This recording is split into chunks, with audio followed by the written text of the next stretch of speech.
Dr. Dean Scott graduated from Arizona State University in 1987 with a Bachelor of Science degree in zoology.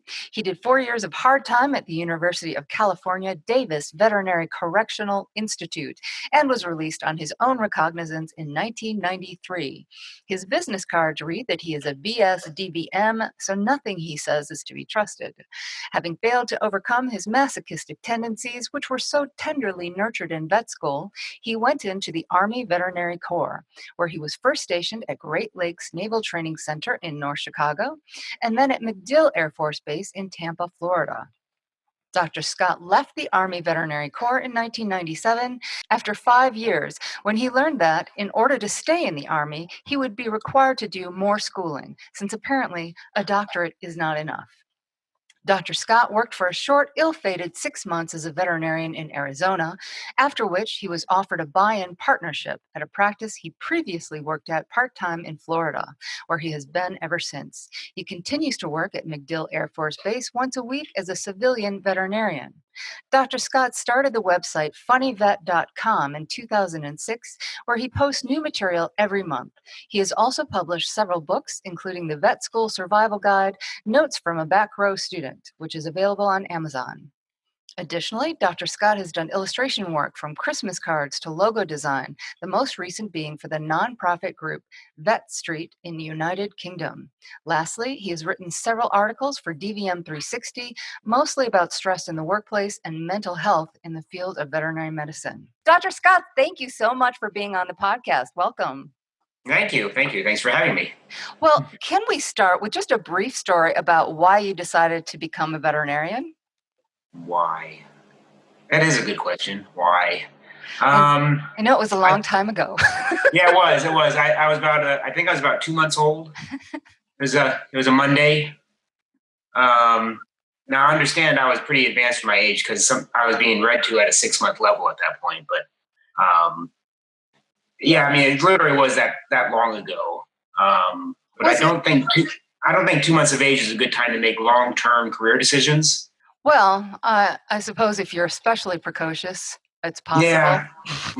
But it? No, it's always just been there. I mean, seriously. And I don't know. I don't know why. Ever since you were a kid. Why do you do anything? Sometimes I think, but yeah.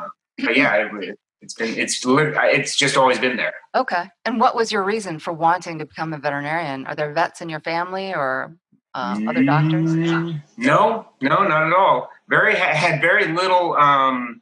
What's the word I want? Had very little interaction with veterinarians, even when I was younger. We had one dog who is one of those little zombie poodles, that live like forever. Their parts are falling off, right? Yes, and they continue on. We had, we didn't really have a lot of animals.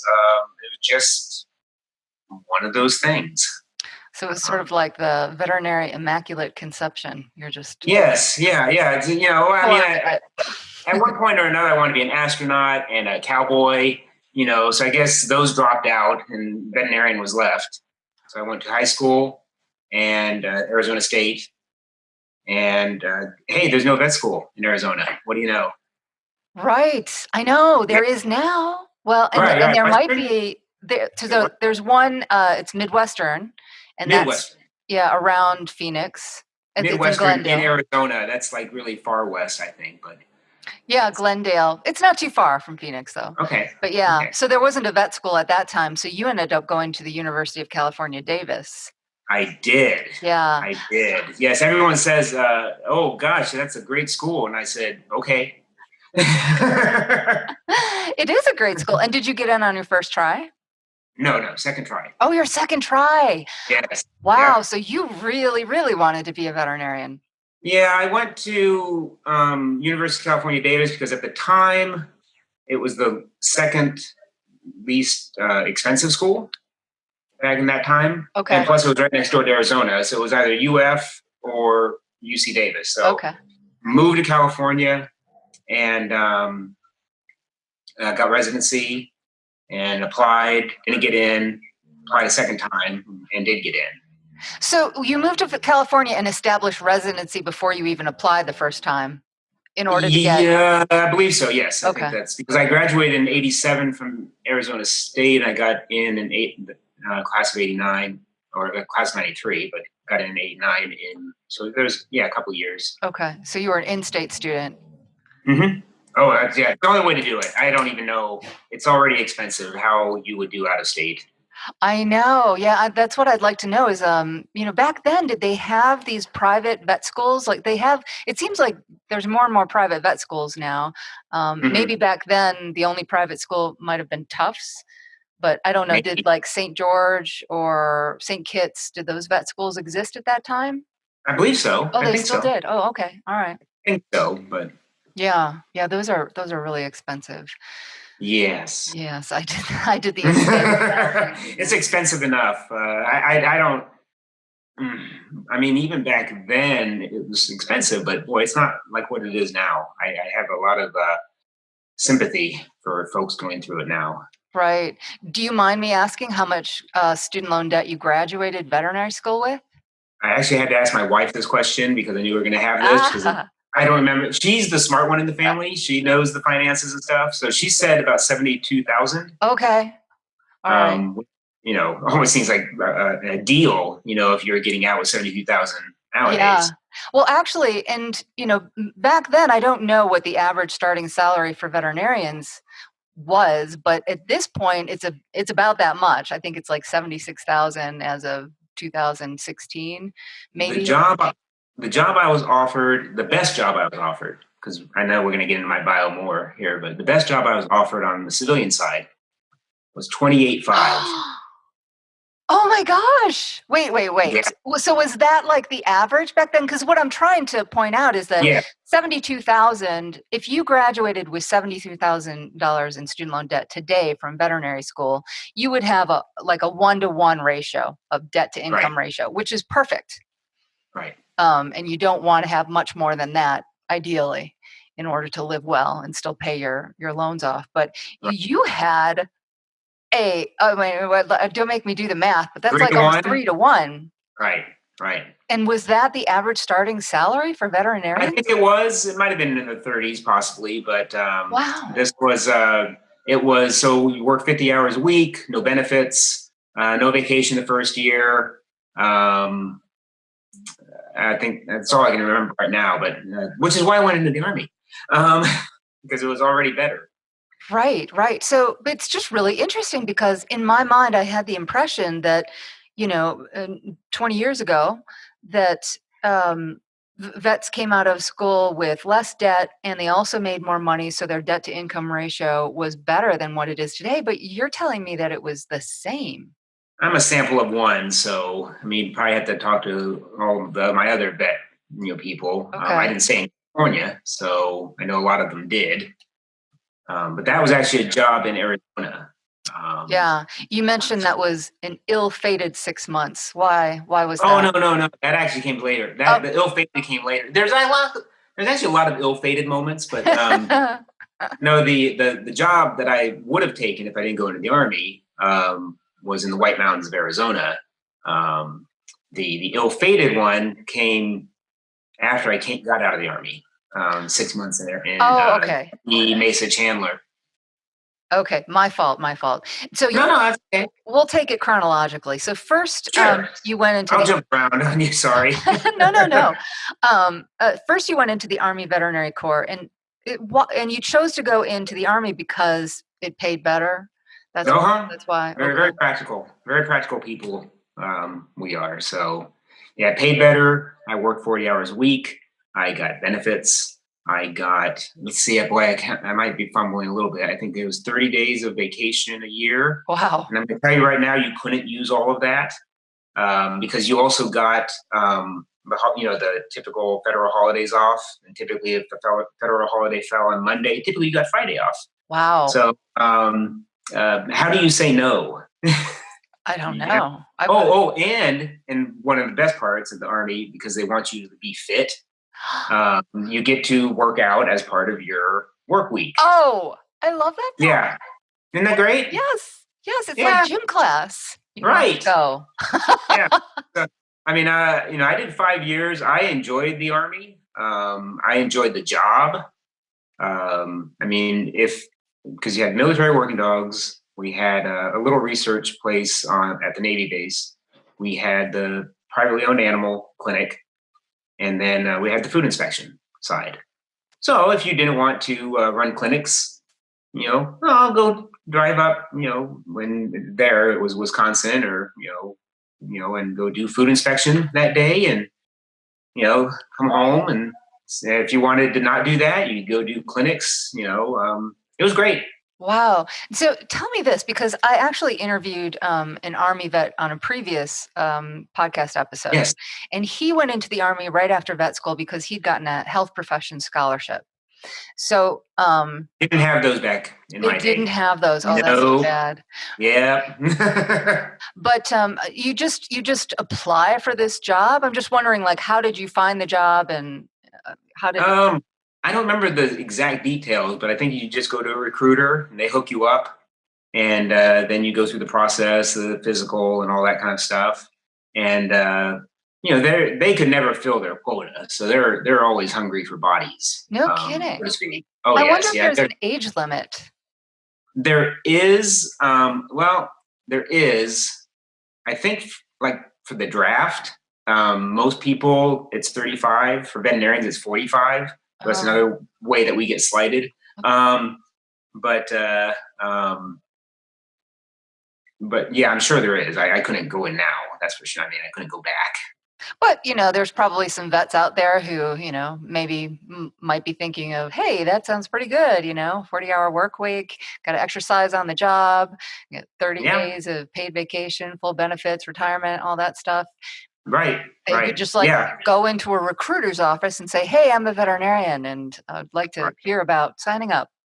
I think the job's a little bit different now. I'm not sure if I could feel confident saying, full gun, but the job that I did was fantastic. The people I worked with were great. My boss, I actually had more autonomy as a captain in the military than I would have in private practice as that dude who makes, go do that, all that stuff I want you to do. My boss is 500, 600 miles away, and I used to joke that what my boss doesn't know doesn't hurt me. So it was great. I mean, I always did my job, obviously. I'm very, good about that. But it was a good time. I back then I would have recommended it to anybody. Now, the Army's not for everybody. Right. To a large degree, it's not even for me. I was an Army captain on a Navy base, and then I was a captain on an Air Force base. So I was never on an Army base.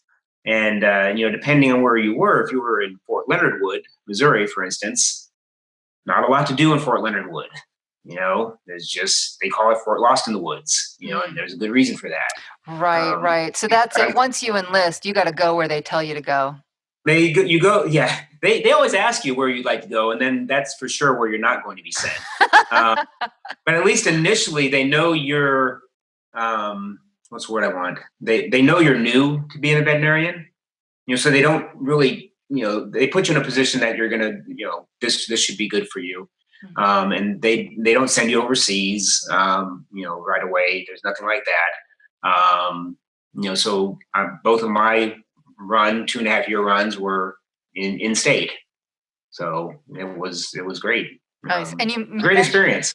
Yeah, you what you did sounds a lot like Dr. James Corrigan, who was on a previous podcast. The description of your job sounds very similar. So I wouldn't be surprised if it is still the same today.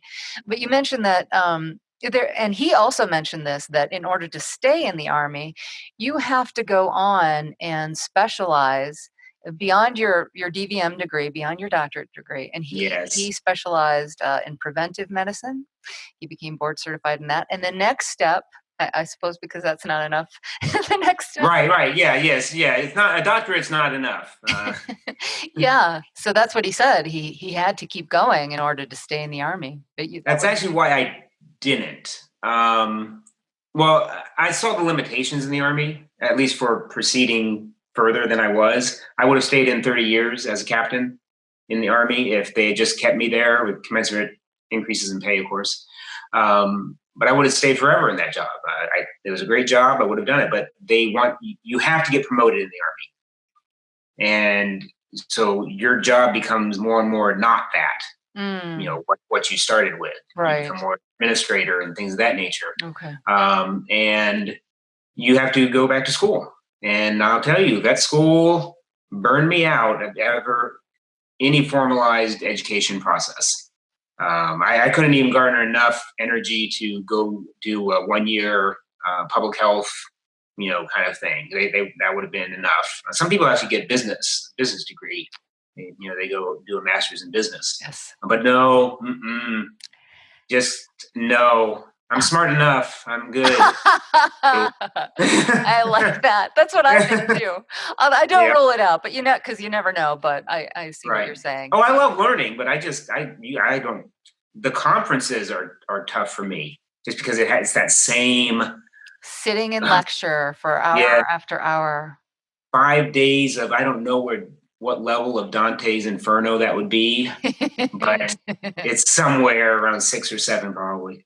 It's true. The first veterinary continuing education conference I went to was IVEX down in San Antonio, and I was so excited about it. But by about the end of the first day, I just couldn't even retain that information. I don't know how we did it every day, Monday through Friday for 3 years, just taking in information when I go to a conference now and I can barely do 1 day full, full lectures.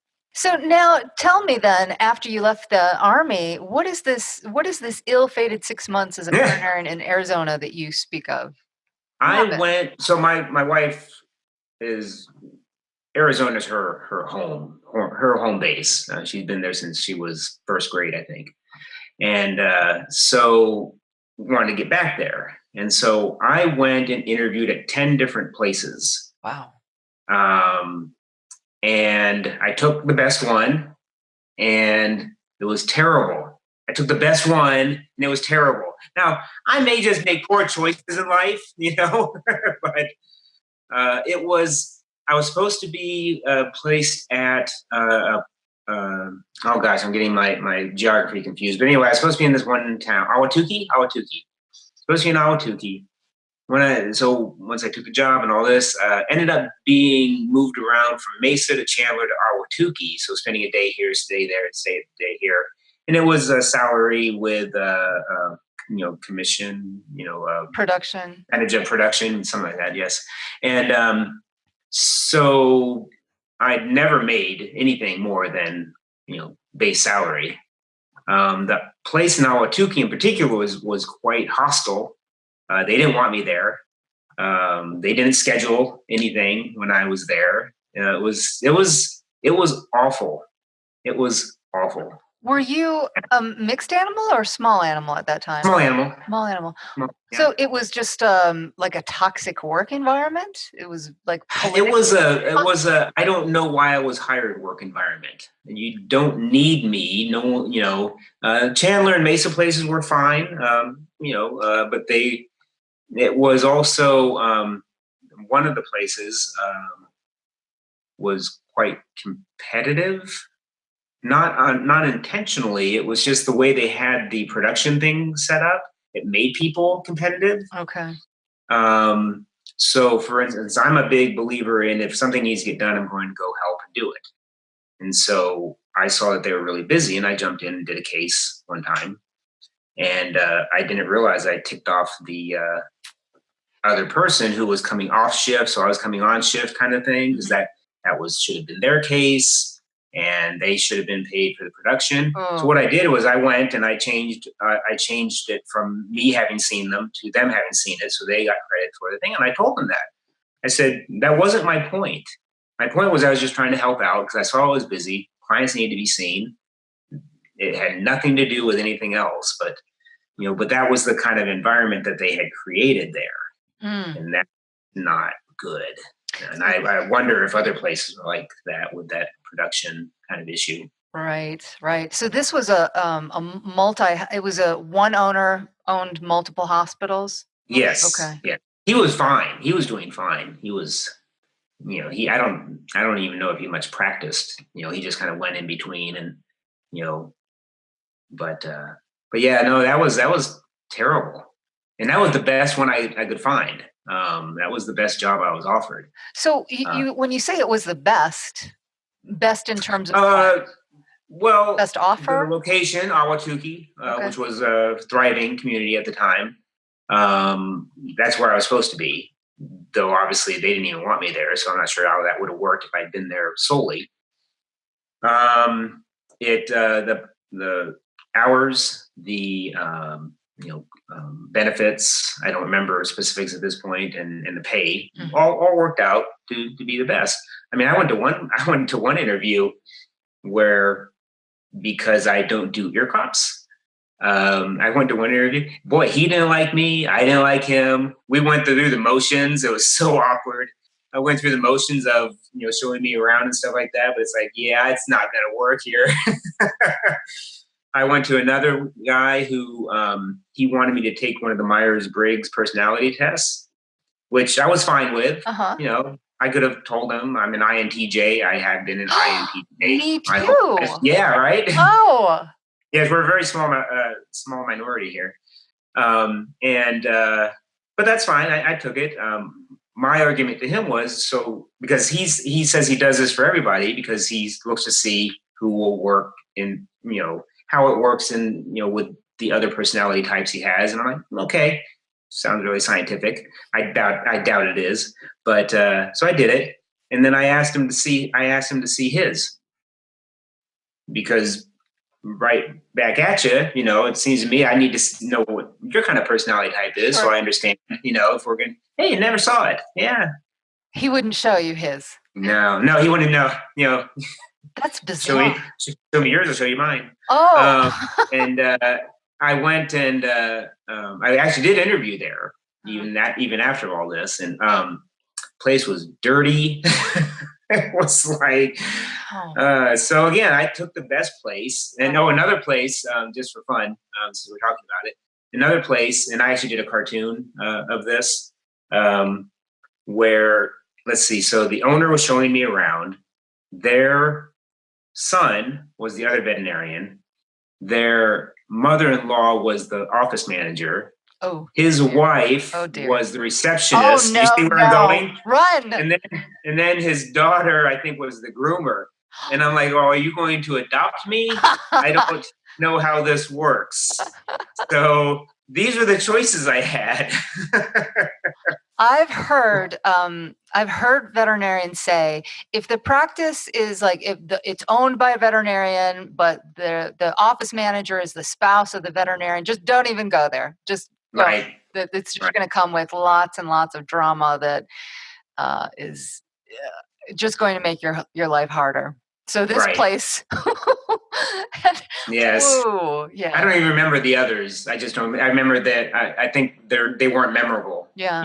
They just didn't fit what we needed. It's really interesting, because I had a similar experience when I got out of school. The first place I worked was great, but after that, I had a very difficult time finding a place that I liked and that I felt I could stay at and stay happy. They practiced good medicine. Finally, I found a place where they had good standards of care, and it was managed well, but they were few and far between. I mean, I went through probably about 10 in the Chicagoland area before I found one where I thought, okay, I could stay here. But it's just interesting to hear that back then you were facing the same situation. I've noticed a trend of these places that seem just god awful, just terrible. Yes. And I'm gonna throw it out there right now. I've been very fortunate, where I'm at. I work 40 hours a week. We are very jealous of the times. We work when we're open, but I know of some places 6 o'clock is when they close. Maybe you'll be there till 7 or 8 o'clock. Not at our place. Nope, not doing it. Just plain not doing it. And I don't understand places that work that way.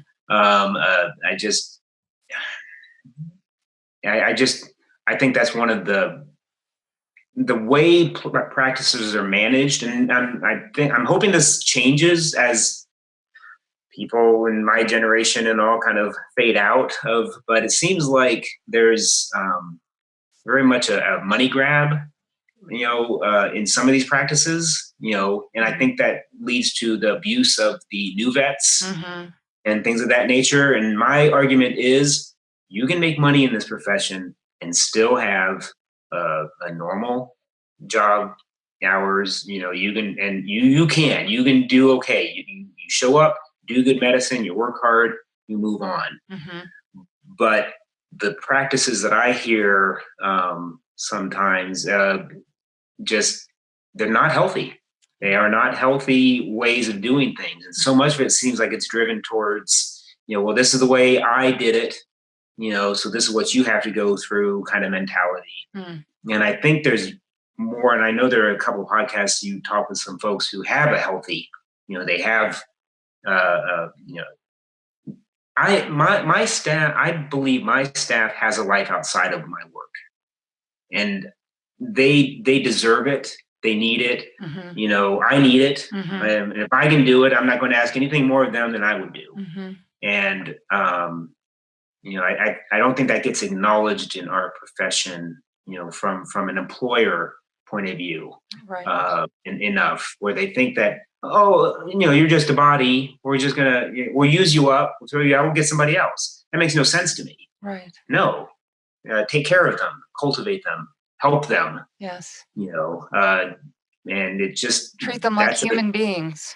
Yeah. And I think it might be coming that trend may be going away over time, especially with this conversation we're having about mental health and things of that nature in this profession. But I think those are still out there. In fact, I know of a place here locally that, wow, the stories that come out of that place, they just terrible. I mean, just makes you cringe. Like, none of us should have to put up with that. Right. Period. Right. Shouldn't have to, but we do. We kind of have to sometimes. With bills to pay and. I know, but this is the problem. I'm so glad that you're being so candid about this topic, because I really think that you've hit the nail on the head. It's just bad management is the cause of so much misery, especially for new graduates.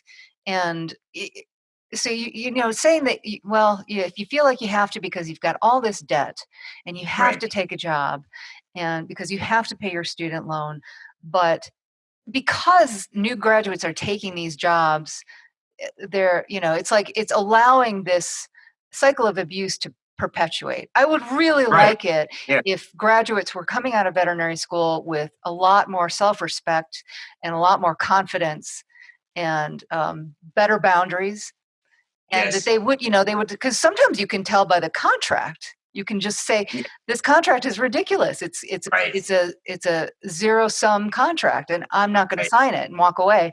And eventually, I hope that enough veterinarians will have that attitude where these practices are going to have to change. Yes. But the thing is, vet school does no one any good for what'd you say? Respect, self-respect, boundaries. Right. Vet school literally rewards you or punishes you, however, rewards you for the wrong things, punishes you for, if you have self-respect, well, we're going to make sure you get rid of that. I think we all come out of vet school battered and beaten. And so when someone says, hey, you signed this contract, I know you need a job, and I know, it's going to be a lot of hours, or even if they abide by the contract, because there's that too. And suddenly you're, weeks, months into this going, then it's like a perpetuation of what you experienced in vet school. But that's just me. Right. You're talking about like bullying in vet school and, I remember being fourth year student and I can't remember if it was on your website, one of your articles, or it was in your book, Vet School Survival Guide, but you allude to like being below the rats that live underneath the hospital. Like there's, Yeah, the there's something clinicians, about the that. residents, the interns, the Yes. technicians, the rats, and then you. Yeah, I'd laugh at that even if I didn't write it. But no, vet school made me. I'll say me, but I think it might be us. Made me feel like I could never do something right. Even if what the answer was renal disease, you hesitated. You didn't want to say it because I could be wrong. And that's how I think, it's one of the things I really fault vet school for. There's not a lot of, in fact, I think in Vet School Survival Guide, I think I have, you find out that faculty administration only have parasympathetic nerves. What? I don't remember seeing that. I went through the whole book. It might be in the second book. It might be Okay. in the sequel. But yes, so in other words, they don't have sympathetic nerves. I see. We're not talking Yes. about the actual characteristics of the sympathetic nervous system, which is the fun. No. We're talking about It's sympathetic in terms of yes, I care about yes. you. But now that I've had it explained, it probably wasn't funny. Oh, sorry. But I take things too no. literally. But that's I think just a lot of vet school was just, it was worst experience I've ever had.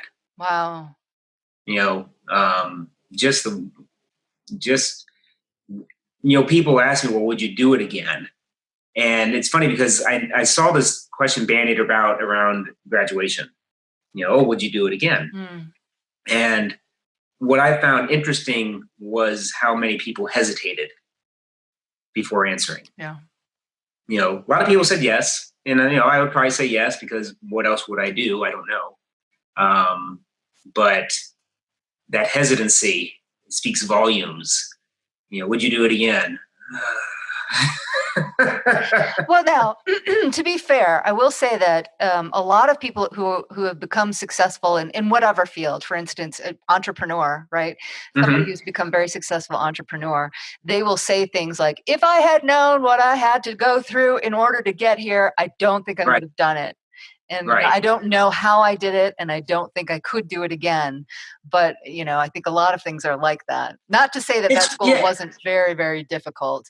I think a lot of people are glad that they did it because they're glad that they're veterinarians, despite all the challenges that we're facing in the profession. But I don't think I could do it again because. Well, no, you do it when you're young. Yeah. You don't. That's the thing is. So my point though with vet school is, yes, we all knew it was going to be hard, but maybe I'm only speaking about UC Davis circa, early 1990s, but you don't need to make it harder. Emotionally. It's already hard. There's a whole different podcast I could talk to you about my lovely vet school experiences and the encounter I had with faculty and staff and the things other than learning, just the obstacles and sometimes outright antagonism. I would fault them at the most for not being supportive. Mm. Or at the least. The least I would say is they weren't supportive. At the most, I thought they were sometimes antagonistic and made it difficult in levels that no one should have to deal with it. And I know that's actually why I did those books. The reason I did the Vet Med Survival Guide, the reason I did the sequel, Vet Med Spread, is to at least part of dealing with something is knowing you're not the only one going through it. Absolutely. And I think even with amongst the 125 classmates that I had, I think we were all, and I think this dovetails back into when you go into practice also, is when you are in school. And granted, I was a minority in my class. I was male, married, with children. So well, and the GPA was a little bit to the left of the bell curve. That was probably the other minority part. But so I didn't have a lot of interaction with my classmates. But I also think that vet school kind of isolates you, because all you're doing is studying.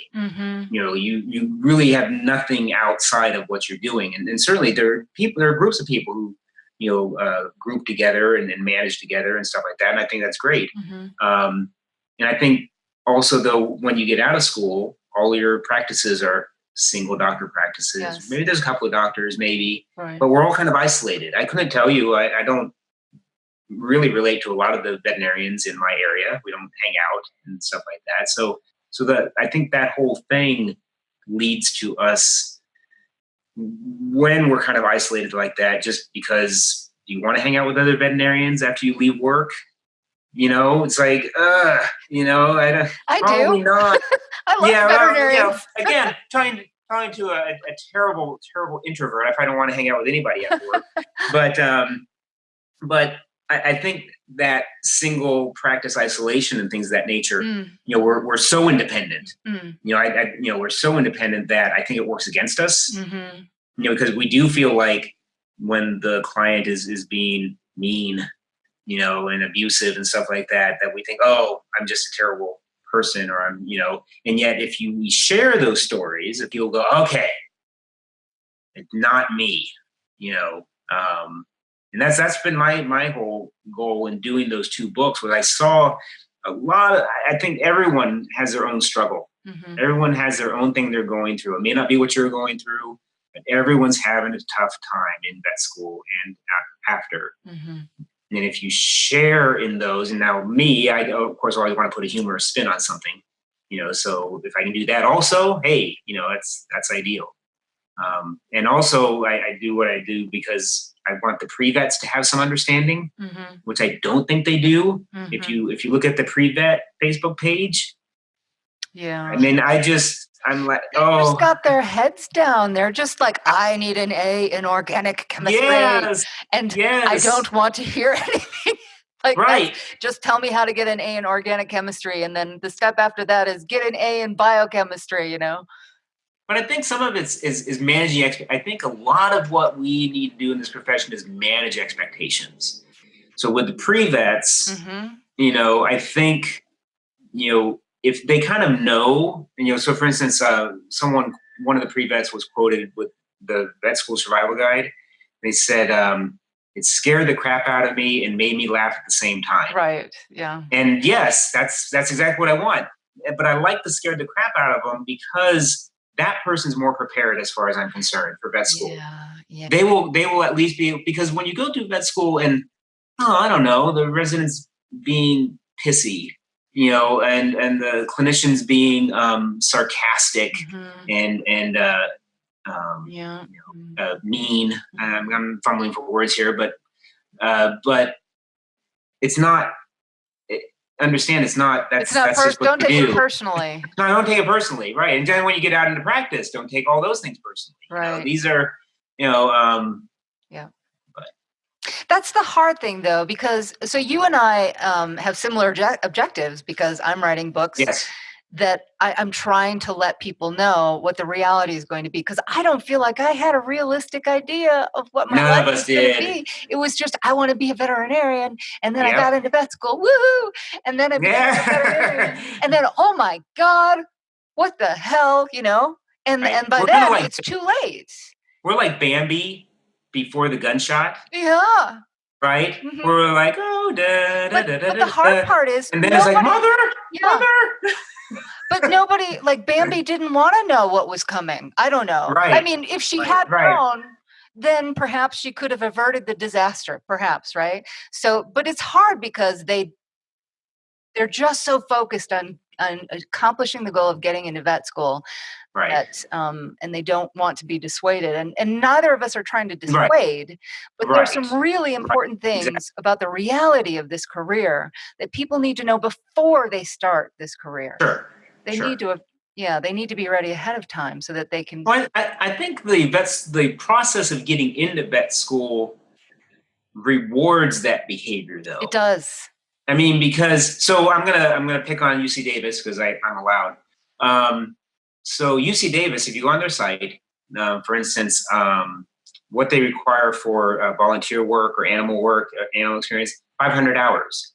Yeah. Okay. But then in parentheses, they put, understand though, most applicants have over 2,000 hours. And I'm like, you just sent people like lemmings over the cliff. They just lost their minds because they're going to think 3,000 hours. Okay, 3 or 4,000 hours or 5,000 hours. Oh my you know God. how many hours to be a medical doctor you need to get into None. school? None. Do you have Zero. to sweep the floor at the hospital in order to apply to medical school? No. Right. I'm so glad you said that because I hate that. That's what I was doing. I was mopping the floor and doing laundry. Right. Very helpful. So that's just one aspect that I see that we create. And the other thing, we kind of, vet schools tend to give a false impression of what they're, because there's a lot of ambiguity. They say this kind of GPA, these kind of hours, this kind of thing. But then if they're looking for a different kind of class mix, those are just where you start. And then there's the other kind of ungraspable things. We're looking for more porcine veterinarians in this class or whatever the case may be, but you don't know that as the person applying. You don't know what they're looking for, and then when you don't get in, though you've checked off all those boxes, you have. I hate using this phrase. You have literally killed yourself trying to do these things, right? And you see the anguish and I'm not good enough posts when they don't get in. Right. When I found that a lot of the whole vet school process is a little bit of a crapshoot. If you don't get accepted, it's not because you're not good enough. It's just, someone else, I don't know, had an in or had more experience or something like that. I mean, if I looked at my vet school class, there's a wide variety of people in there. All of whom maybe check those boxes off, but I think vet schools don't do a good enough job of explaining that to people who are applying. So it puts them into this tailspin of trying harder, again, and it's like throwing yourself up against a wall sometimes. Wow. Yeah. I feel bad for them. I do. That's really interesting. And I have heard of people that have very high GPAs, did great on their GRE, had a good experience and still didn't get in. And I'm really glad that you made that point. That's true. I remember, that each class in our vet school had a different personality. And it was as if the admissions committee had crafted the class, in a way, right? Right. So that's probably a little bit of what's going on. So right, but I just wish they would kind of at least put that out there a bit so you stronger. Wouldn't feel so awful about yourself. Right. So hey, there's not a reflection on you in particular. It's just and that's also who you're. And that starts part of that competition issue, though. That is a part of the problem in this profession. Is that process of getting into vet school, and then the people who go on to residencies and internships. Holy mackerel! Glad I didn't get myself involved in that. That seemed like a nightmare of competition and infighting. Yeah. Well, tell me this, Dr. Scott, because you said that it took you 2 tries to get into UC Davis. So after the first try, when you weren't accepted, is that how you felt, and how did you deal with those feelings? And did you have a feedback session at UC Davis for them to tell you what it was you needed to improve upon? Yes. So no, I didn't feel bad. Disappointed. You're always disappointed, but I internalize a lot of things, so I just kind of go, nah, whatever. And then I write books about them. So the second time, the things. So I did. I went up there and I talked with the dean of student affairs, and he said the principal thing they talked about was the GRE scores. So I had scored about mid 70s. What was it? English or language, math and science, I think. And so I mid-70s across the board. He said, well, your GRE scores could be better. So I called the GRE people. I said, hey, how do I go about, improving scores? You guys have any suggestions? And they said, well, it's really a test of your IQ, the way we formulated the GRE. It's really a test of your, IQ. So you can study more, and you're probably not going to change that much. I went, no, okay, I'm stubborn. So I studied more, and I got mid 90 percentiles across the board. Wow. So when I got an interview, and I'll tell you the other reason I think I got into UC Davis, but when I got an interview, that was notable enough that was one of the questions they asked me. They said, what do you account for the betterment of your GRE scores? So I was thinking back to what the GRE people told me, and I said, I got smarter. because there's no other explanation, right? That's what they told me. So I think the other reason I got into UC Davis, though, was because we moved up to UC Davis, and I actually started working at the research facility there. Cleaning cages, nothing fancy. Okay. But at the time, UC Davis was going through a period where they were kind of fighting progress, I guess I should say, because they are very much a research, university. And so they're trying to weed out people who weren't going to give them a hard time about research. Are you talking about animal research? Mm-hmm. Okay. Yeah. Okay. Yeah. Right. Animal research. Sorry, I should have been more specific. That's all right. So they, and because I was working in that setting, they figured, oh, he's good. I really do feel that was a big component of why I got into, besides my GRE scores. Wow. And it's funny though. What's ironic is I gave them a hard time in other ways. But not in that way. That is really interesting. The animal research, and I did a lot of animal welfare, even animal rights work before getting into vet school. And I remember one of my professors wrote a recommendation letter for me, and he put animal rights in the letter. I was like, no, darn it, no. Still got in, luckily, but I do remember at my interview, one of the professors giving me a very hard time, trying to get me to talk about my views on the use of animals in research, and that was tough. That's very interesting that you brought that up. And they didn't even talk to me about because they love animals, and it's like, well, I don't really like animal research. I can understand it's necessary, maybe, but don't like it. But that's a hard line to walk. Well, and there was a contingent in our school, and I give them a lot of credit, who really pushed for alternatives to, non-survival surgeries and things of that nature, And boy, UC Davis fought that. Wow. Woo! I wasn't even involved. I only heard about things, but I think it was a little ugly. Wow. The schools that I applied to, I only applied to 4, and I only applied to schools that did not require terminal surgeries. Oh, okay. Yeah. Let's go back just a moment, because something that you said about, when you were a 4th-year student, and like the clinicians being sarcastic and the residents and the interns, and I remember that too. I remember being very intimidated by the clinicians, and some of them had tempers. Yeah. And demeaning, I think, would be a word I would use. What's the word? Demeaning. Demeaning. Yeah. Is you stick your neck out and you're going to get demeaned.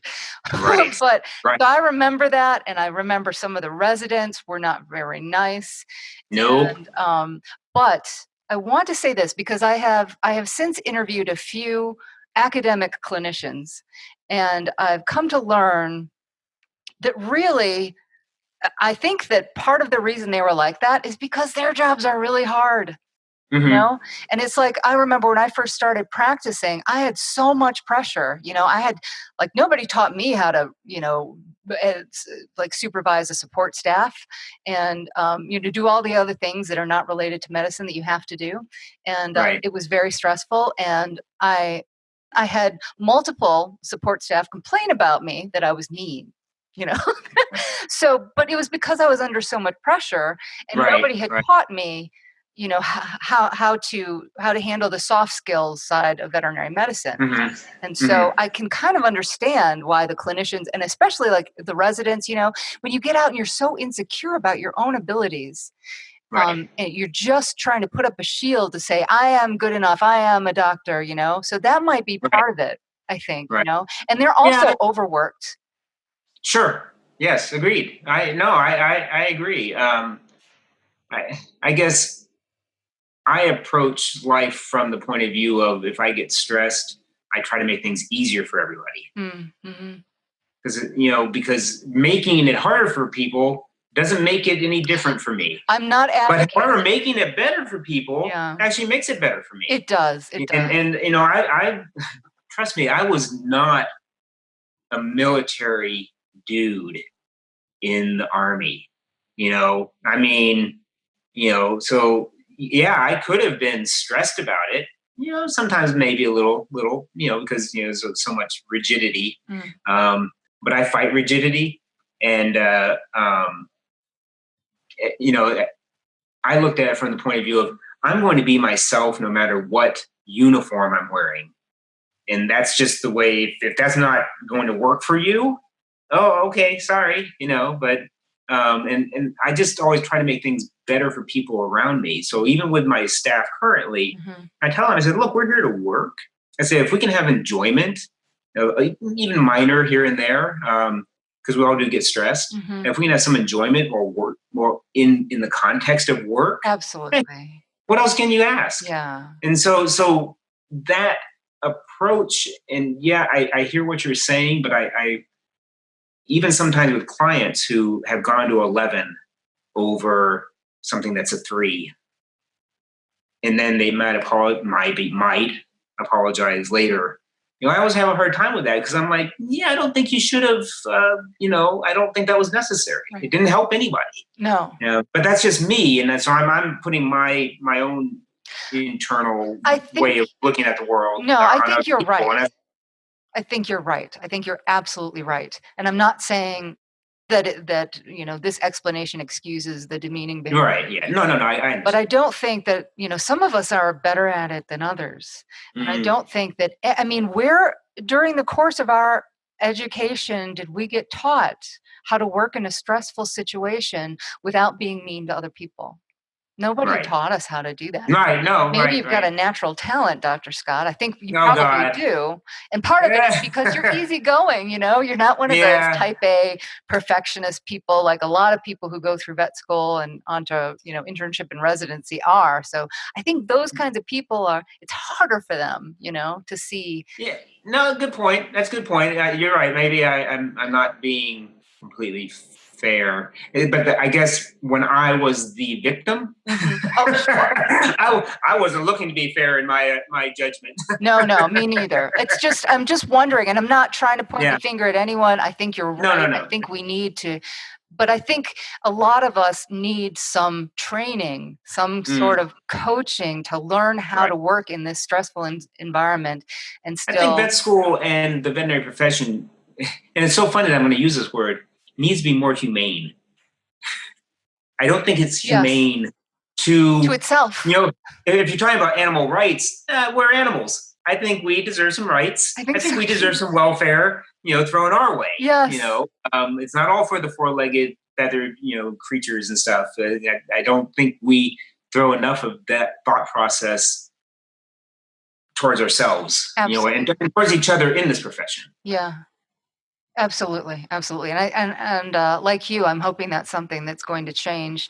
But I think you go through school and you get treated that way, and then you start practicing, and you're in a stressful environment. And if you're not easygoing like yourself, you could easily be the one who's perpetuating this negative cycle, creating misery, and then that misery gets reflected back to you, and now everybody's miserable. So somehow, we got to fit in. I think that might be a really important component. I don't know where it's going to fit in or who's going to teach it. Vet school is already, geez, do we have time to learn anything else? No. Right. I think practices after school should like after you finish vet school? I'm sorry to interrupt, but I Uh, think that that should be part of new veterinary mentoring. Like yes. nobody ever sat down and talked to me about the soft skills that I needed and how to Right. improve, Right. interaction with support staff. Right. Yeah. It took me 5 years to recover from vet school. 5 years post graduation to where I felt mostly myself again, and Wow. that's tough. That's awful to admit because I can view that person who went through that and go, God, you poor schmuck. Glad you made it. Well, when you say it took 5 years, what was it that you were struggling with specifically? Was it self-esteem? It. I think, and I always hate making these comparisons, but I think it's post-traumatic vet school disorder. It's a little PTVSD going on. I do think that we're dealing with that with a lot. And if you go from a battleground situation like vet school, and then you go into one or two jobs or three jobs that are battleground situations, you never get out of that. Right. You never get out of that mode, and everything's crappy and everything's terrible. And Right. like I said, I'm gonna throw it out there again. I'm very fortunate where I'm at. I've always been fortunate with the people I've worked with. Mm-hmm. Except for a very small number of people in the Army or the civilian side, I have worked with wonderful people. Have I've just been lucky in that regard, and I feel bad that other people don't have that luck. Because I hear some of the stories, and I go, holy mackerel! I would not put up with that. Well, that's why you're lucky. I would be using bad language, Dr. Scott. That's why you're lucky, because you don't put up with it. That practice, the ill-fated 6 months Arizona practice, you left. Yeah. You weren't going to work with people that were talking. Nope, was not. So it's not luck. No. It's a matter of what we're willing to put up with. Yeah, maybe. Yeah. I see a lot of places that put they try to overcorrect. They try to micromanage. They put in protocols in place. They put in, these things that, if you do it this way, then you're doing good medicine, and but then it lacks for that humanity in us, that tell us, okay, well, we don't really need to do all these things. We can do these things, tailoring, doing medicine, practicing medicine for the individual client, individual patient, and I think I see a lot of structure put into place as if they're trying, as if the employers are trying to control, just control things. And I will remain unnamed. I interviewed with a corporate practice. I interviewed 3 different times. And man, I was like, I see you and I butting heads. But I mean, you can't, everybody needs to have some sense of autonomy. Yes. And to feel like they can exercise some creativity, and that they need to be encouraged to innovate so that they can feel like good about themselves in their job. Yes. If you just like McDonaldize it, then you're going to have, I don't know, people who could just go work at McDonald's, I guess. Right. And that's not why any of us went through 8 years of school. Yep. Yeah. So, but I mean, on the other hand, I see a lot of, and this happened to me when I got out of vet school. I saw a lot of practices that were practicing medicine way below where it was just inexcusably low standard of care. Right. Disgustingly low. And unfortunately, there's a lot of them out there, So I think that I've heard some doctors, like some DVM consultants recommend that all hospitals should have like a minimum standard of care that all the doctors come together and agree upon. And you can go above that if you want, but you can't go below it. But and of course it depends on the client, but How, like, what do you do at your practice to make it pleasant for people who work there? What's your management Show philosophy? up. Show I up. just show up, and it's like it's all unicorns and rainbows. Gosh, I don't know. Do you, so you Okay, sound one like of you're the against systems. Like, do you have systems? Do you yeah, have right. protocols? Because sometimes you need them. Yeah, we do. I mean, I've been there for 20 some odd years now. Um, the what I put, I allow people to be themselves. In other words, I acknowledge that you're great at these things, not so good at these things. You're good at the food stuff. You're good at the dealing with clients, and you work to people's strengths and you try to minimize their weaknesses. And in between, you make little jokes, so that's how I kind of, get through the day. That's how I get through the day. Yeah, yeah. I don't, for instance, if something goes wrong, I don't look to blame anybody. Mm-hmm. Unless it's repetitive. If it's a repetitive thing, then yeah, you're going to get talked to, and that's fine. I have no problem with that. But if something just goes wrong, I don't look to blame people. What I do is I say, because most of the time you get into that wasn't me situation, and so I circumvent that.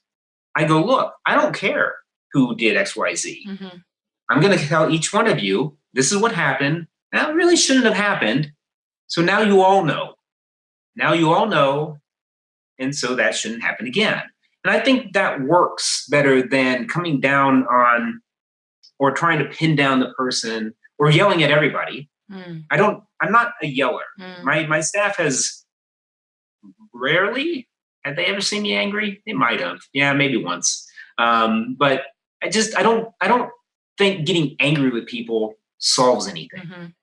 I think having a conversation with them, and even when somebody has sometimes goof big time. Hey, come here. Okay, no, yeah, okay, don't do that. You understand why, right? Hmm. And I just take a more, I guess I'm going to use the word humane approach to people. I don't expect them to be perfect. I am not perfect. I'm not. No, I am not the best veterinarian ever. I am not the best manager ever. I'm not the best person ever. And I have my strengths. I have my weaknesses, and I acknowledge that in other people. And I think it's important to do that if you're going to have people who stay. People who enjoy coming to work. No one enjoys coming to work if they're going to get yelled at every day. Right. No one enjoys that. No one. I only ask of them what I ask of myself. And I think that's where a lot of the things like in the practices that we're talking about, the protocol practices or whatever the case may be, I think the people in charge are not doing the things that they're required. They're not being affected by those decisions. So I think it's only fair. Now that can work against you if you're a type AAA personality. And I'm only expecting you to do what I do, Which is then I can see that, right, yes. That's me. But I just don't expect people to be perfect. I think that's unreasonable. I think it's unreasonable for staff. I think it's unreasonable for employee veterinarians to be thought of that way.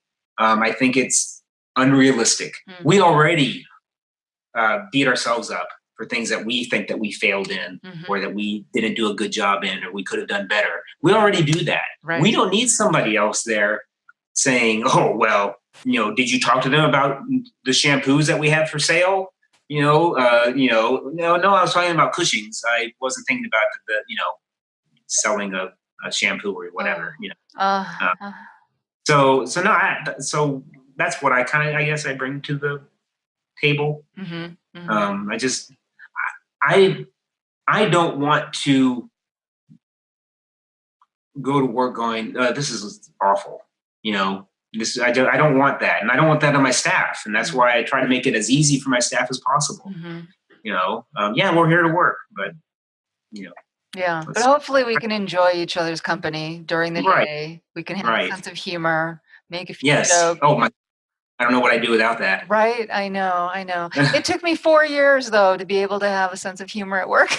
But once you do, gosh, everything becomes so much better. And I think sometimes people frown at humor. I mean, there was one time I was sitting at my desk and I heard a couple of my staff members laugh spontaneously out, in the wherever they were, pharmacy or treatment room, and it gave me such a good feeling. Not that I had anything to do with that in particular, but just I have a staff who enjoy each other and are okay with laughing. Well, I've actually had a client who got very upset because we were laughing about something. I don't know. Wasn't even, anything that we're not laughing at anybody. We had laughed. And they felt that it was, they felt it enough to say that they felt it was inappropriate in the setting and stuff like that. And I'm kind of like, well, okay, well, thanks for that. Right. We're going to continue doing it, because. But let me ask you this, and I'm sorry to interrupt. Please. But, no. I'll keep going on and on. You have to. I'm all for laughing and having a good time at work, but sometimes if you've got a really sick patient in a room, yes, and an owner that's very understandably emotionally upset, we don't do that. I don't want my support staff cracking jokes and laughing and cackling when somebody is suffering in the next room. No. We've never had that issue. Okay. We're all sympathetic, empathetic enough, and no, that doesn't happen. No, that doesn't happen. I mean, I can just be as somber as I can be on the opposite side. But no, this was just something where this person I think was all by themselves up in the lobby, and there wasn't anything else going on, and I don't even remember what it was. It was probably just some little, I don't know. Someone said something, we laughed, and she felt it necessary to. Well, yeah, I mean, okay. I'm not apologizing for that. I'm not apologizing for us enjoying ourselves. If you go to McDonald's, you don't see those people back there laughing, do you? No, they are not laughing. Yeah. So, I want to ask you about, and you can tell me if, because you've been practicing for 20 years. And I think I've got it down pretty well now. I don't even call it practice. I think I've nailed it. You're a master now at veterinary medicine after 20 years of practicing. How's that? Yes. What are the major changes, the most significant changes that you've seen over the course of your 20-year career in veterinary medicine? I think what's expected of us has become much more refined as far as the clients are concerned. The clients want the doodads and the immediacy of results. They want that. But what hasn't changed is even back in the early days, they don't really want to pay for it. So the expectations have risen as to what's expected of us, but not so much the give and take, that return of we appreciate you kind of thing. I've always said my memoirs are going to be titled "Waiting for My Thank You."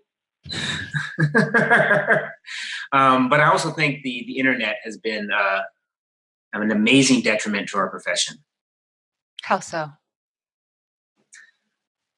Everyone can do our job.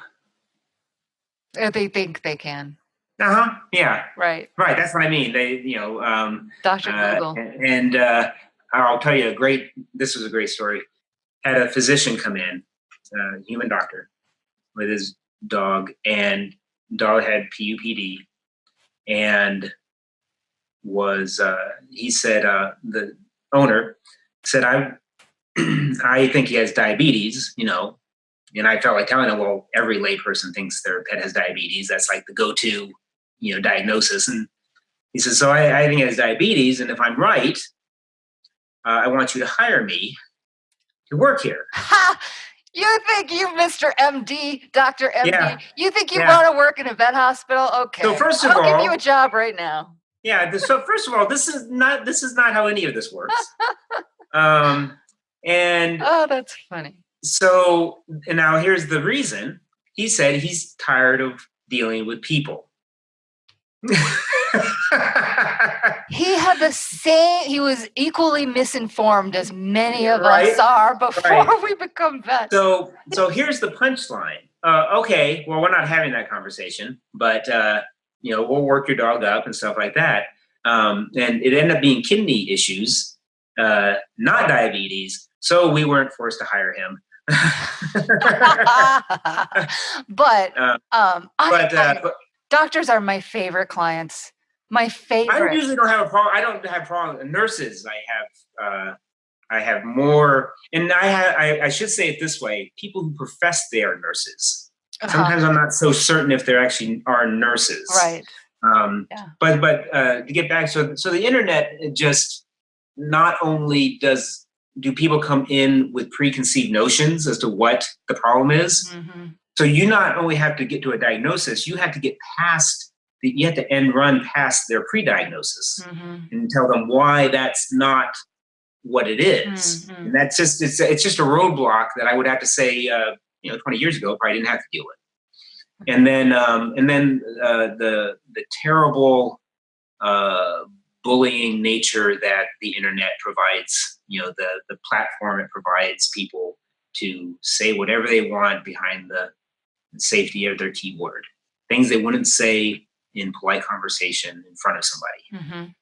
I think those are the two things, that the internet has done to us as a profession, unfortunately. You're talking about reviews. Yes. The second part, right? Yeah. Mm-hmm. Yes. Reviews. Mm-hmm. Mm-hmm. Well, reviews and blogs, and you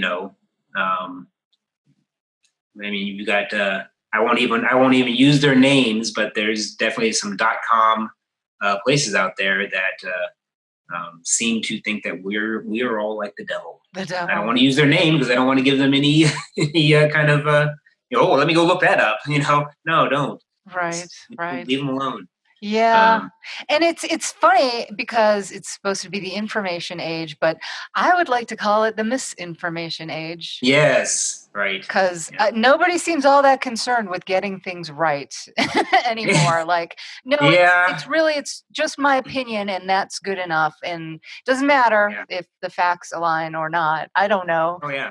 My review, I've got some reviews. I'll tell you. I'm like, these should start with once upon a time.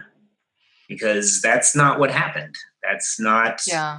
But I kind of do this. Okay. Right. Move on.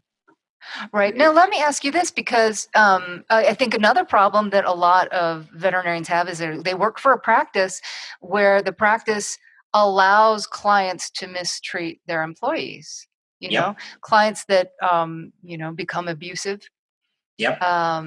Behave very badly, and the employees are expected to just take it, and those clients are just allowed to go on behaving badly. Well, that's part of that. That's part of that employer thing that I was talking about, where they're putting things into place they don't have to deal with. Yeah. They're expecting.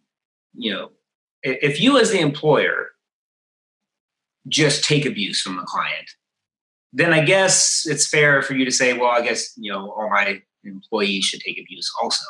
But I almost guarantee you that those employers are not really okay with that, or they would not be okay with that. So they shouldn't be okay with it. And that gets back into that whole money issue.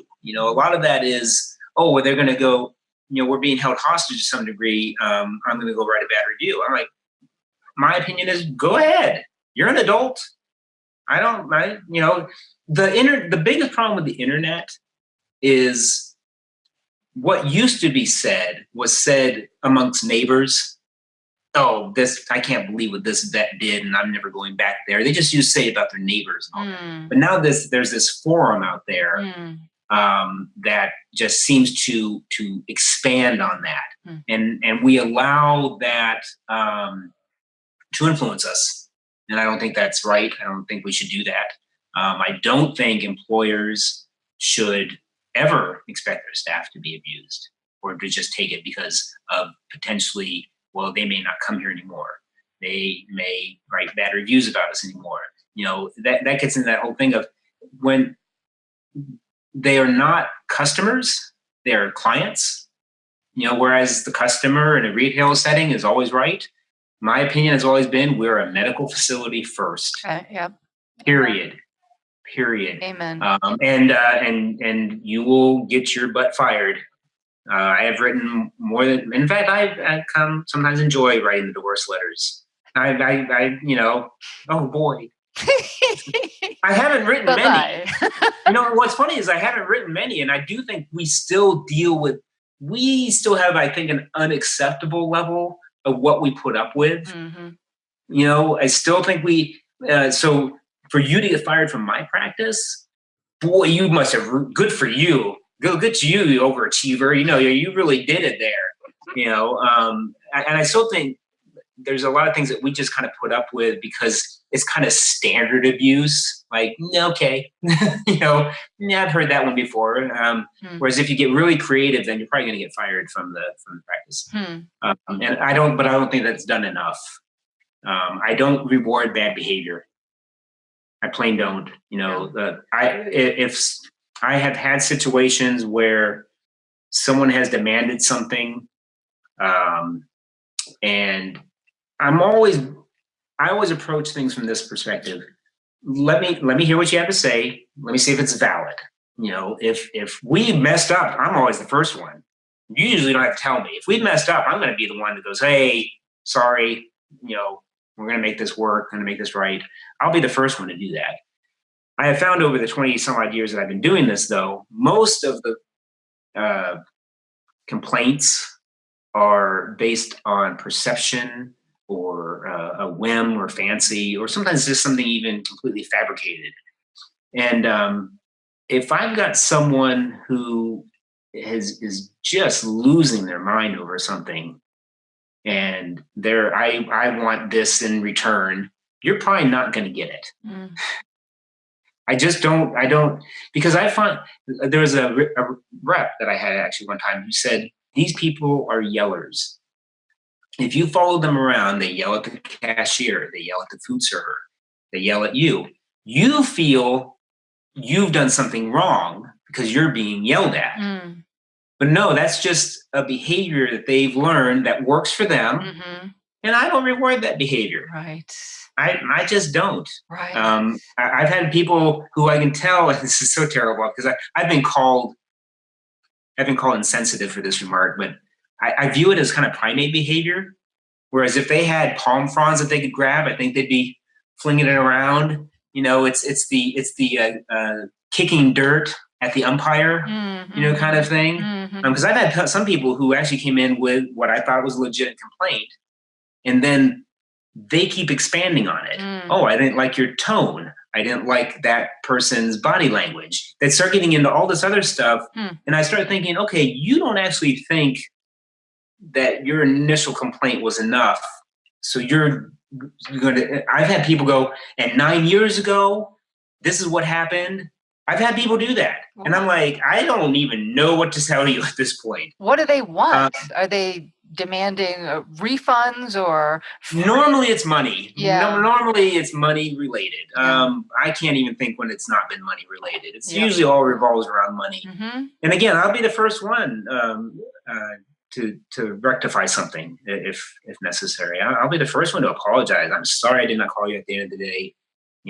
Whatever the case may be. But most of the time, it's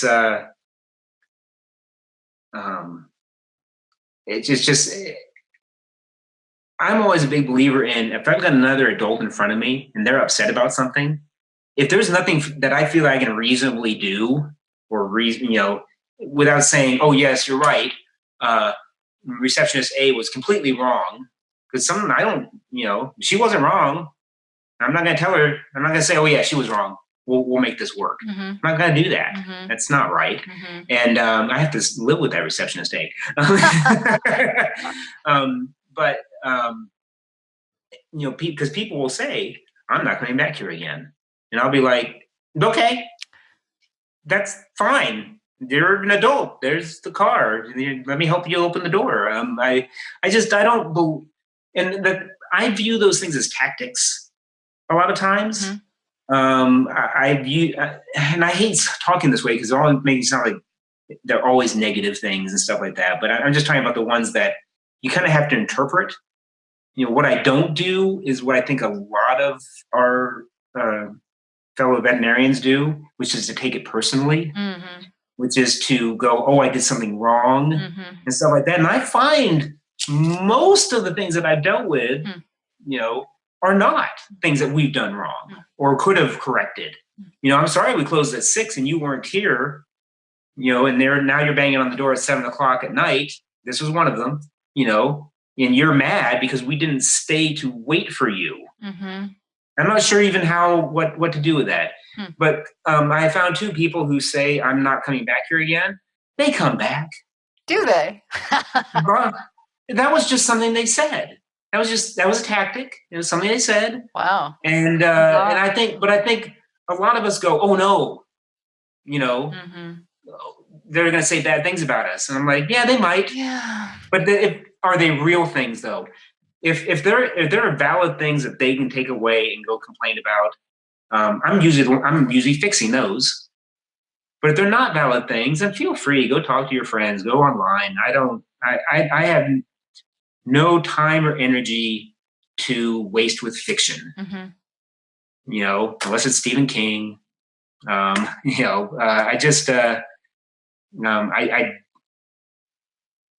I try to fix things that I can and then let the other things go. Yeah.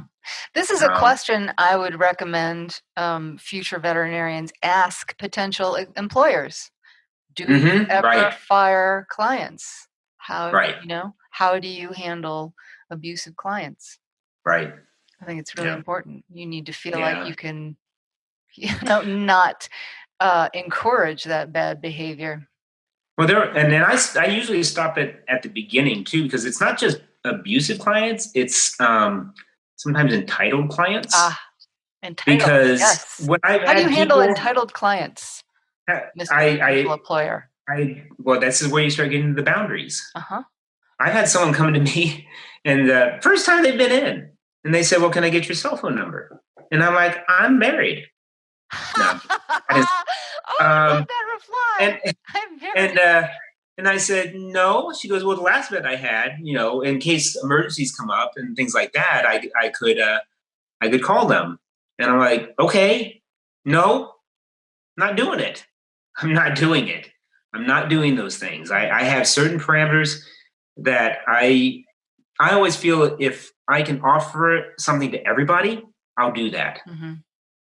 I don't pick and choose. Do I have some clients that I really like, that maybe I'll kind of do this, that, or the other thing, but I choose to. Because that they will, that they'll respect your boundaries. They'll appreciate, respect. And they're not even a handful of those. But I think that's also what's not allowed in some practices. Where you need to make everybody happy. And I'm like, that's impossible. This is not McDonald's. Right. And even people at McDonald's aren't happy. So this goes back to, you're having seen changes in the world and in the profession of veterinary medicine over the last 20 years. And you've written many articles in DVM 360. I've seen your articles in DVM. I even quote you in one of my books. Oh, thank you very much. Yes, that's right. Thank you. Quote. But what do you think is going on with burnout, compassion fatigue, depression, and worse? Has it changed, or are we just more comfortable talking about it? And if it's changed, what has changed? The reason I did the books that I did, and Dr. Sophia Yin was one of my classmates, and she published, the From the Back Row is what it was called at that time through her Cattle Dog Publishing. The reason I did those books is because I recognized in vet school there are problems. There's problems in the way the educational process worked. And I saw the issues in the veterinary profession, and certainly I just went trying to provide. The only approach I have is to find humorous things in things that are otherwise may not have answers. Maybe we can at least laugh at them. But do you think that it's changed? Like, are more veterinarians depressed than they used to be, or are we just talking about it more? I know. I think the door has been opened up a little bit more. So that UK study came out, right, about suicide Yeah, rate. right. What surprised me was how people were surprised. I kind of went, no, that makes sense to me. That it makes absolute sense to me. So that's exactly why I've been doing and talking about things the way I have, is because I see there's problems. I think it's really tough job. We run a medical facility as a small business. These things don't, the human medicine side can get away with a lot of things. They deal with medicine. They don't really have to deal with things as a small business necessarily. They're protected in a lot of ways with insurance and things. Yeah, they deal with other things. Don't they get me have wrong. social workers. Yeah, they deal with other things. But so that does not surprise me at all. Do you think it's just always been this way? Yes. Just that now it's more out in the open. Yes. Yes. I think it's always been this way. I think, again, getting back to, I think we've isolated ourselves a lot in private practice. Mm-hmm. So when things are not going well, people may not be picking up on it. When things aren't going well, we think it's our fault. We fault ourselves because we aren't talking to, Dr. Scott down the street or Dr. Jones over there. We're not hearing the same things from them. And yet they're dealing with the same things. They're dealing with the same populace. Whenever you deal with the public, you're always going to have a tough road. Well, that's for sure. I mean, as a food server, because I think I learned a lot as a food server that I use in veterinary medicine. There were some people who left the house to go out and have a bad time. I'm going to have a bad time, and I'm going to make other people have a bad time with me. And I see that, and it's just the public. It's probably a bell curve, but you got your extremes. And I think that's one of the things that we need to understand is dealing with the public is not a cookie cutter approach. And you're not going to make some people happy. You're not there to make. I've always said that if every single one of your clients is happy, you're not doing your job.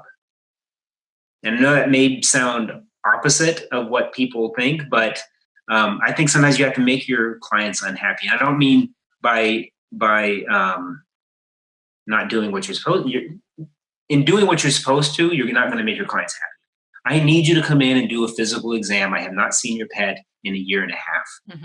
I'm not refilling this. Yeah. You have now made somebody unhappy. Well, you've done your job. All right. And I think that's one of the things we don't appreciate, that, yeah, we're here sometimes to not make people happy. I'm here literally for the pet. I've told people this, very, very rarely have I been pushed to this point, but I've told people, I am here for your pet. I am not here actually for you. Hopefully in helping your pet, it helps you. But ultimately, everything I'm going to tell you is, for Riley here, and that doesn't fly, believe it or not, doesn't fly with some clients. I think it creates a friction. They want things to be easy, and sometimes you can't make it easy. Right. Yeah. And it's like, yeah, that's what it is. But so here's the difference. Because I know that there's a lot of mental health issues in human medicine as well. They don't have. I think we're like our suicides rate are twice what MDs are, and MDs are twice the general population, something like that. Right. We actually have a higher suicide rate than military members. That's an accomplishment. Think about that for a moment. Yeah. But do you think that it has anything to do with the fact that we are advocating on behalf of a powerless being, and in a sense, a lot of us get emotionally blackmailed? Yes. So how do you handle that? Because I found that one of the most difficult things about practicing is I want to do the best for the pet, but I can't make the client do anything.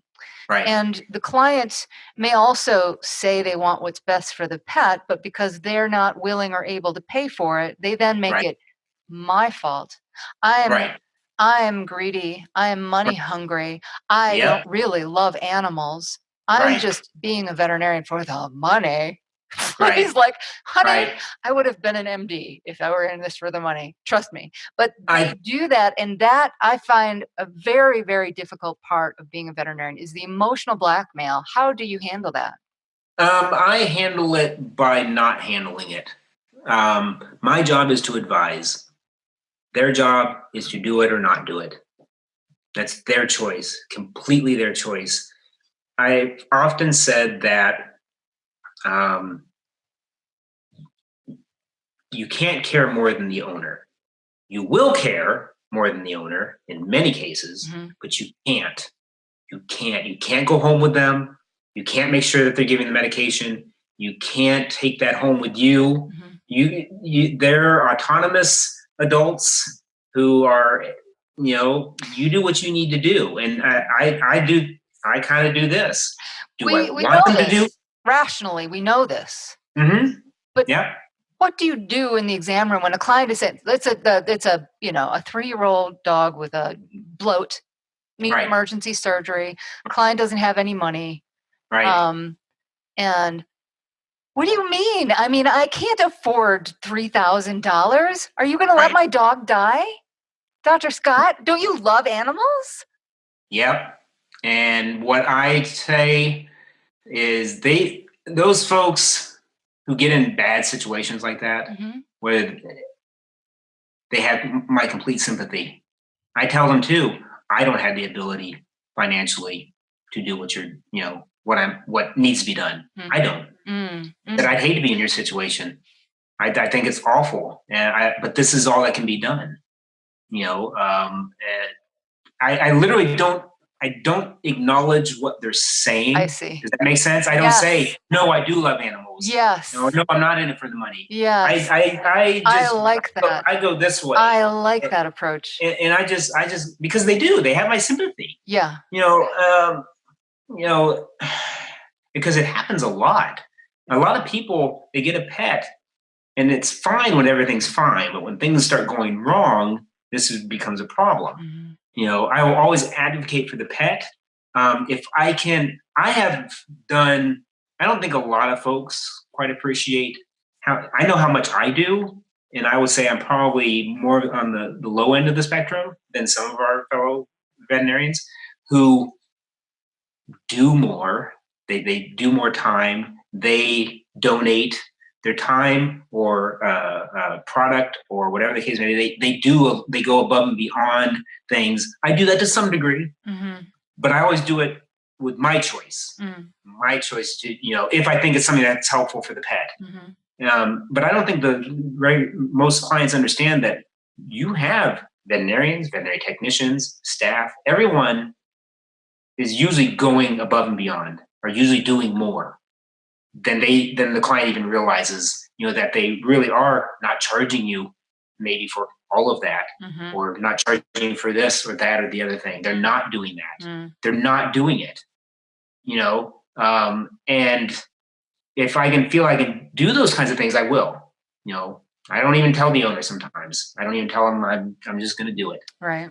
And usually it's the people that I get the real impression that they want to, because you got other people too. They just don't want to. Mm. I mean, God bless the guy who told me, well, if I pay you, doc, how am I supposed to afford my cigarettes and booze? And I'm like, yeah, you got me there. I don't. So you do have those people, but the earnest people who are just in a bad situation. If I can help them, I try. Mhm. But I'm also not going to make everything free. Sure. I think that's. No I think price that. tag. I think that. Well, what I mean is, I think that's a rabbit hole Mhm. because we want to save them all. Yeah, we do. We want to save them all. We do. We do. But if you start going down that, you'll never be done. There'll always be someone who has a need, who has a want, who needs this, who needs that. And I think you have to set your boundaries, I guess is what I'm getting to. You set what you're comfortable doing. And I know where my setting is after all this time. And all I can do is express sympathy and concern that, they're in this situation. with the bloat dog and I like things I that like nature. the way you answer this, though. I really No, like okay, your approach. So if you're feeling like if the client is saying something that's the equivalent of emotional blackmail, you don't even right. acknowledge it. You go Nope. around it and you say, Yep. I know this is really hard for you, and to tell you the truth, I wouldn't even be able to afford this surgery. There's Right. something like that, just to let them know that you understand their position, but you're not Right. going to take on that Right. accusation. You're not even Right. going to justify it by Right. I don't. acknowledging it. I don't usually even acknowledge it. Okay, well, I think that's very helpful. I really appreciate that. No, Because I'm glad. I've been struggling with like how to deal with that particular situation. So I'm so happy to have the opportunity to ask somebody with 20 years of experience No, and thanks. an easygoing attitude. Yeah. And now Right. I have a tactic that's going to be useful going forward. But before we wrap up, I just want to say that so I did get your book, and I'm going to put it here on the screen. Yay! Vet School Survival Guide, and I actually tabbed a couple of pages that I just wanted to say that I really enjoyed. So there's this one cartoon on the podcast. People can't Oh see it, yeah, but I'm lectures just that should showing be it on given with screen. subtitles. Yeah, so it's lectures that should be given with subtitles, and it's a picture of a vet school professor at the lectern, and he's saying "Und wenn sie zum Bugenkentjes da, Brötchen flags dem," which is so true because. And then on the very opposite page, you say major research person pretends to give you useful information, which is Right. part of the problem with vet school. And I talk about Right. this in my book as well, is a lot of the professors are researchers, they're PhDs. They're not clinicians, they're not medical doctors, they've never Right. practiced, they don't know They're anything not. They're about not practice. teachers No, they're from a either. different planet. Oh, they're Right. not teachers either, really. Yes. But Yeah. they don't even know what's clinically relevant. And you've also got the people that are, they do have harsh accents. I remember sitting in a vet school lecture in second year, which is the worst year, we all know. And I can't remember where he was from, somewhere in Europe, but he kept talking about all of these experiments that had been done on geese. And I remember thinking, wow, I had no idea that geese were such a popular research subject. And it was Right. yeast. Oh. Oh my gosh. Yep. So that brought back memories. Thoroughly enjoyed your book. I'm glad. There's the sequel too, Vet Med Spread. Vet Med Spread is the Yeah, sequel you can to the get that Vet School on the Survival website. Guide. And I'll put links to this on in the show notes. So people listening, if they want to pick that up, they're both available at Amazon. Do you have any last words of advice that you'd like to offer, or words of wisdom? I think I might have written some things down. Because you had on here advice for future vets who want to follow this path. Yeah. Yeah. Run. Save yourself. No, that wasn't it. I think we hit some of these points. For me, take the pressure off yourself so much. You're only human. My dad passed away during vet school. I'm sorry. And so the last things he said to me on the phone, because he was in Florida and not in California, he said, "You can only do your best." And you think about that, it sounds kind of trite, but it's really true. You can't do somebody else's best. You can do your best. And if you've done your best, you go home at the end of the day. Mm-hmm. What else are you expecting of yourself? Mm-hmm. And is your best good enough? Oh yeah, it definitely good enough. Are you going to fail at some points? Yeah. So is everyone else. I think that's the main thing. You gotta you just gotta be yourself, do your best. One of my classmates once explained to me that we never fail.